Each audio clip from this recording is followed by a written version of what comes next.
don't forget to like and subscribe. Hello there. Please like, share, subscribe, all that stuff. Time to continue Chapter 10. Magic in Combat. Part 3, 4, whatever. There was a man standing outside the main gate, with 2 young men flanking him, who were around Ash's own age. Young gentlemen, he called out, waving Ash and Hollis over. Oh, Hallows below, you are a face to remember, the man said in reaction to being close enough to see under Ash's hood. Let's go, Hollis said to Ash as he continued on, ignoring the man. No, my friends, please, wait, he pleaded with them. Yes, Ash said, turning back to the man. The man gave a salesman's smile. I would like to offer you a chance to get in on the investment of a lifetime, he started. This land is bare and ripe for growth, with the new onslaught of people wishing to make a home here. He smiled even more widely, trying to sell it more and more. Get to the point, sir, Ash said, wondering just how large of a smile could someone have. The man leaned in to speak in hushed tones. Well, how would you like to invest in a piece of property outside the gate? Do you think we have anything to trade? Ash asked, gesturing down to how he was dressed in a patchwork robe, and Hollis also with his haggard second-hand look. Well, all the same, you will see that the town is not equipped to handle such a load of people. If you wish for a good establishment to visit that is not too crowded, head to the west wall, the man said with his winning smile as he walked off to talk to another group of people. Well, that was strange, Hollis said. Ash followed the man with his eyes. I don't think so. What do you mean? The war has only just started for us. That means it will be cycles with people traveling here for training, some bringing trade and skills. All will need a place to work and live. He is starting it. Well, anyway, let's get moving. I want a drink, Hollis said, setting a hand on Ash's shoulder and guiding him to the main gate. As they walked through the gate, Ash received a smack on the back of his head. He jumped forward, landing and turning while readying his hands for a fight. Springing from the ground, only to see Peter laughing hysterically. What the abyss, man, Ash said, rubbing the back of his head. Not cool. You have clearly gained some strength. I didn't know we would meet you at the gate. Well, I figured we would wait here before you started staring at all the buildings and you end up more interested in them than hanging out with us. I didn't want you to make Hollis suffer through that, Peter joked.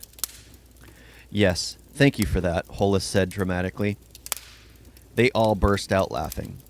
So, what is the plan? Garrett asked. Get some real food, Peter responded.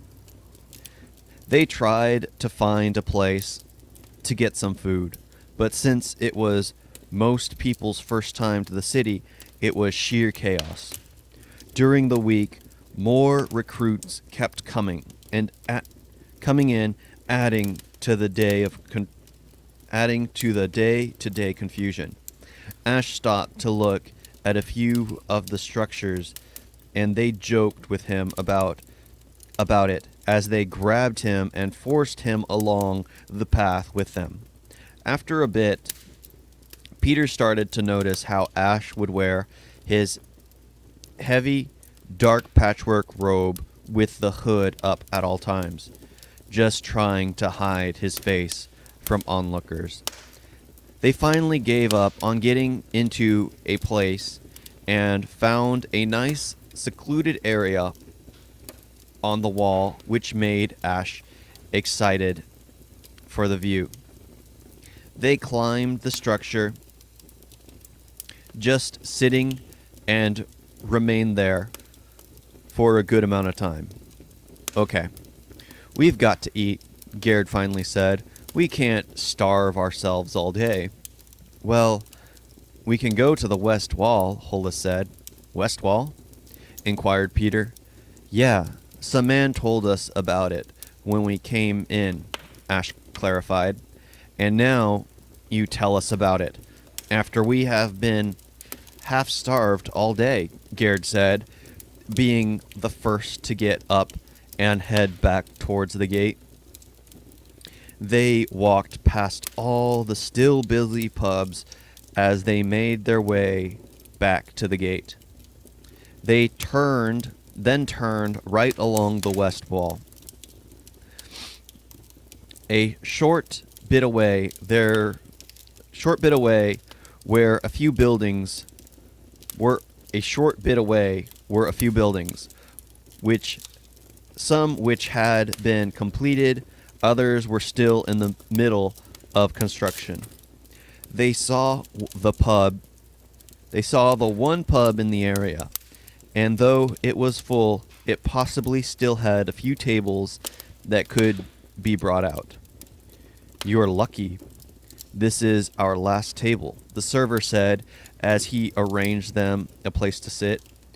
Peter walked over to the bar to grab 2 free stools. What do you have to eat? He asked the bartender. Chili was the only response he got back from the bartender. 4 bowls, please, he said as the bartender turned back. Peter handed a stool to Ash, and they both sat down at the table where Hollis and Gerd had already made themselves comfortable. Food's on the way, Peter said to the excited reactions of the others.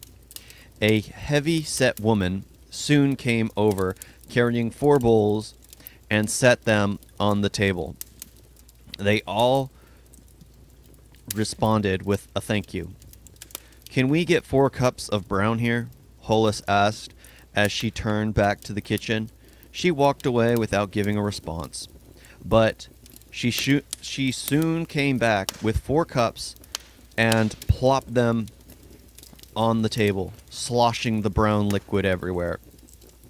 They ate in silence, not touching their cups. Peter was the first to finish his bowl.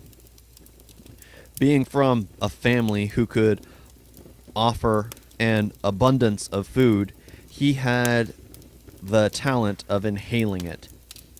The others all ate slowly. Peter picked up his cup and looked inside of it.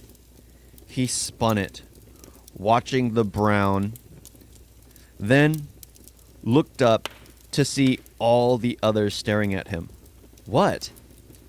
Peter said, knowing full well not one of them had ever drank before, and wanted to see what would happen to him. Oh, come on, drink it, Hollis urged Peter on.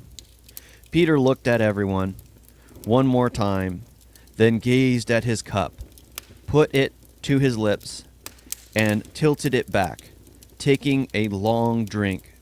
He swallowed and then looked to be having trouble getting it down. His eyes became red and watery. He began to cough. Don't take a big mouthful. It is pretty thick. Everyone finished their food and began sipping on their brown. They were having a good time, considering the crowd, until a young man shouted from behind Ash and grabbed Ash's fur hood and pulled it down. Well, if it isn't little Sickly. He leaned over Ash's shoulder, and with breath that stank of brown and vomit, he continued, "Trying to hide yourself from the world." He made an exaggerated look. "Not doing a very good job of it. If you want to disappear, a cave or up the mountain would be better." He looked at the others seated at the table. "Oh, are you guys taking pity on this sickly person?"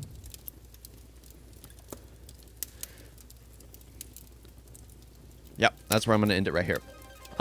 Thank you all for listening. Yeah, it's about to get into a fight. Hopefully you enjoy so far what's going on. Thank you all for listening. Tune in next time. Please support me by buying my book. Please follow me on other medias. Like, share, subscribe. You know, everything you can do to possibly support me. Thank you all. Toodles.